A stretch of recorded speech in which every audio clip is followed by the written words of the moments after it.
name is Simone Smith-Bean, owner and operator of SBC Corporate Services, and welcome to TechHour. Today I have with me a great guest by the name of Darrius Ferguson. Darrius is a co-founder of Digipelago, a website that supports Bahamian artists to create an NFT for each one of their artwork and to be able to sell them to the wider public. Thank you for being with us today, Darrius. My pleasure. And so your platform or your website, Digipelago, currently has a number of artworks on there for sale.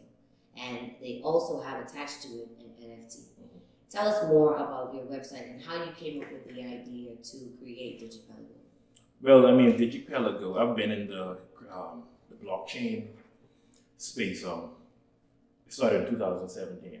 And I saw it as a way for Bahamians to kind of get out and showcase their talent to the world. You know, a lot of people can't afford college or, some of the other aspects that traveling has to offer. But a lot of this, once you have access to a computer, you can pretty much access and you have the world at your fingertips, right?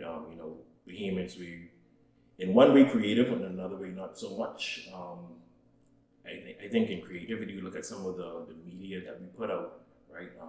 So we have a unique flavor, a unique spin that we put on things. But the ecosystem is so small where once a Bahamian comes up with an idea, everyone else jump on it. You look at the concept of the 99-cent breakfast. You start with one or two, then you had two on every corner. The same thing with prepaid phone cards, right?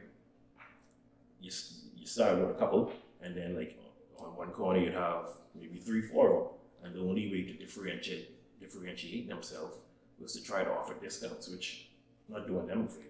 So I think in this way you have access to the world, and once you learn it, I look at the whole blockchain as an internet 2.0 kind of thing.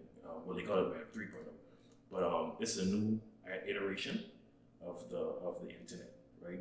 Once you get in early, I think there is unlimited potential for Bahamians who may not otherwise have these type of opportunities.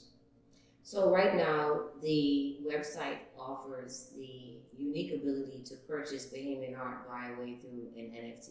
Right. So we don't host as much. What we do is we provide a medium to kind of point you in the direction. The NFTs are currently hosted on OpenSea. And you'll have the link on our website. Right, so you access the website, and then there's a link to connect you to OpenSea.io. Correct. And OpenSea.io allows you to utilize your crypto wallet to purchase one of these NFTs. And you have another unique aspect of being able to purchase this NFT. You have a unique experience that comes along with purchasing an NFT. Tell us more about the experience that you get once you purchase the NFT. Right, so you would have, I guess, a cultural experience. There are 6 NFTs based on culture. Junkanoo, we have Rake and Scrape. We have, I think, carving, local carving. So once someone would purchase that NFT, a particular NFT, which is Ethereum or Polygon based, you would get the physical painting. You'd also have access to the remainder of the ecosystem, i.e., digital copy, a unique digital copy of that painting. You would have, then we would provide a travel voucher for you to come to the Bahamas and experience this culture with us, right? So you have access to how it works, the nuts and bolts behind the scenes. So let's say someone were to purchase one of the Junkanoo pieces, we may actually even have them participate in the parade, right? So we're just trying to create the hype around this whole sustainable Bahamas, right? Create the whole hype behind the sustainable Bahamas. So a portion of it is one, promoting the artists to the world, and then in reciprocation, we have the world kind of learning more about what is Bahamian, and to kind of bring a spotlight to our plight, rising seas, global warming, that kind of thing. So you mentioned Sustainable Bahamas, because that is all over the website, Sustainable Bahamas. So I understand that part of the experience is also understanding the plight of what we experience as a island nation with global warming. So how do you bring to the forefront those issues when persons come to visit after they purchase the NFTs? Well, you just look at the nature and kind of what's at risk, right? Once you have a hands-on experience feeding the turtles or the iguanas or the swimming pigs, you kind of take that back to wherever ecosystem that you're from, and you kind of spread this news. Hey, this is something that's worth saving. Wow. So, besides you being able to pick up a fabulous painting created by a local Bahamian, you're also able to have a digitized version of this that can be resold. And NFTs, being non-fungible tokens, are tradable, and they also assist with increasing in value. And so this is definitely an investment that someone can look at for future. So Digipelago, tell us more about the company and other things that you might be involved in at the moment. Yeah, so like I say, the basic concept behind it was to try to assist with the implementation of blockchain technology in our everyday life. So, I mean, we have a number of things. You have blockchain-based payment services that you can help you to implement. Every company has a website and you want to kind of have a Web3 connectivity, you come to us, we do consultation, tell you pretty much what you need, so it opens up a new revenue stream. Now we have the whole data building. We have to kind of see how a lot of our service would work within that kind of that kind of framework. So we're looking at KYC services, blockchain-based KYC services. We're looking at, I guess, more just the blockchain education to bring persons from knowing nothing to kind of proficient, right? And some of the services we try to, we would want to offer for free. In the past, we've also partnered with the Palm Tree Digital Tech Hub, who, we took a group in 2019. We sponsored a group of kids and kind of helped them or prepared them for their first hackathon, which was done with the assistance of HAP and crypto checks through Rondo's and the Blockchain Business School. So that's the next, I guess, kind of plug to put there. Yes, we have a shout out to Rhonda Elrich. She is the proprietor of the Blockchain Business School, and she's teaching a number of young Bahamians how to code.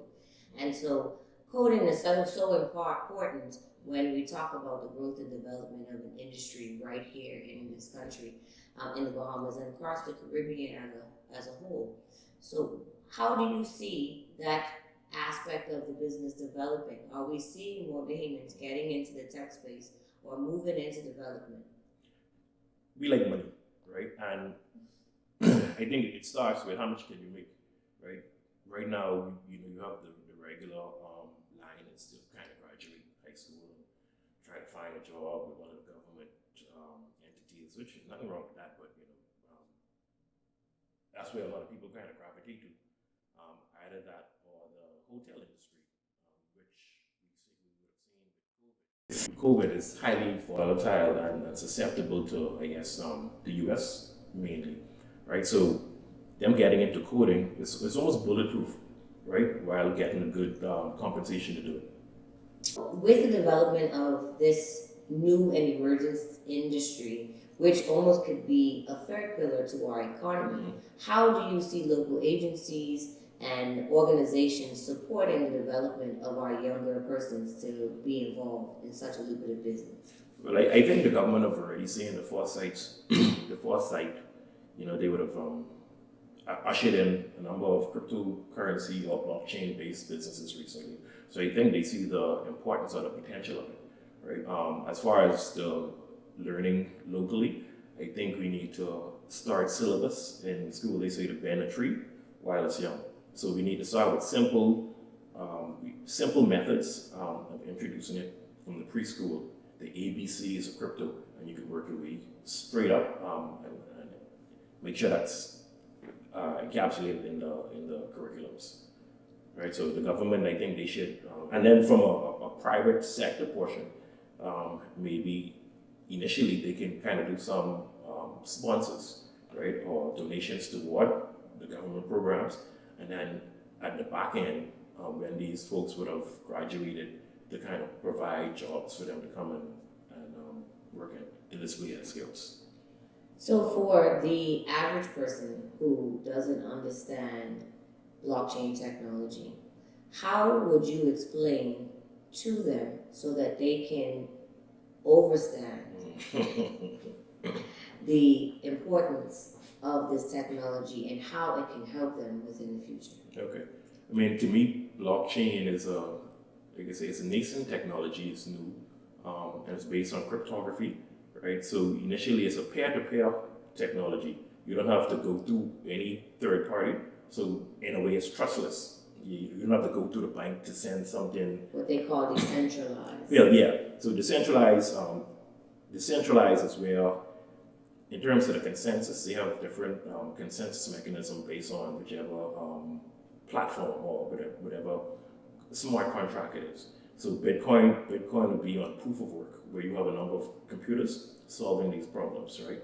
And the good thing with Bitcoin, Bitcoin has no CEO, right? So Satoshi Nakamoto, they don't know if it's a he, she, a group, right?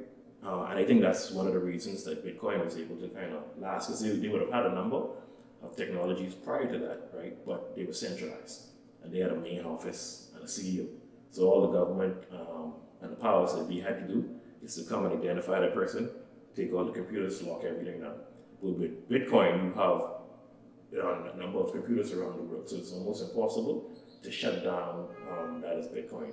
So it's also transparent, and it's on a public ledger, right? So anything that anyone does, so Bitcoin is a public ledger, so any transaction that happens where you receive or you send Bitcoin, you can go back to the ledger and kind of see. You may not know who was sent to or where it came from, but you can see the transaction. And they have ways of kind of tracking down these addresses. The more you transact, the easier it is to find who it is, right? So I know that there's a unique part of blockchain which allows Bitcoin to survive, is that it makes information immutable, which means unchangeable. And so what brings sustainability to it is the fact that once it is created, it's unchangeable and it can't be altered or accessed in a particular way that causes issues. So that is agreed, and that Bitcoin has finality. So once you send, there's no way to get it back. You can't call no 1-800 number and say, hey, I sent it to this person, I didn't get my money, or a lot of times people even send it to the wrong address, which again is unrecoverable. So you were correct in that it's immutable. So we're looking at the future now, and we are trying to figure out what is the Bahamian's place in this industry. Tell me what that looks like for you and what you think our place should be, or how we should place ourselves at the center of this digitization. Because at the moment, we have the Digital Asset Registered Exchanges Act, which are allowing companies who are offering digital exchanges to come to the Bahamas and set up. So where is our place within this digital framework? See, I think we have to kind of bring access to the average person, because although we have the DARE bill, and although we have these companies that come in and we have all this going on in the ecosystem, the average person still don't know what it is, right? And even if they know what it is, they don't know how to access it. A lot of the banks currently, I was trying to set up someone yesterday with a digital wallet, and trying to fund it, they would have added their credit card, which was declined. Sorry, their debit card, which was declined. Only to call the bank to find out they don't support cryptocurrency transactions, right? So there's a lot of that, those type of laws that need to, I guess, become commonplace before we could kind of move the narrative forward. Well, Darrius, I want to thank you for joining us today on TechHour. I think the conversation has been very riveting, and we hope to see you come back again very soon.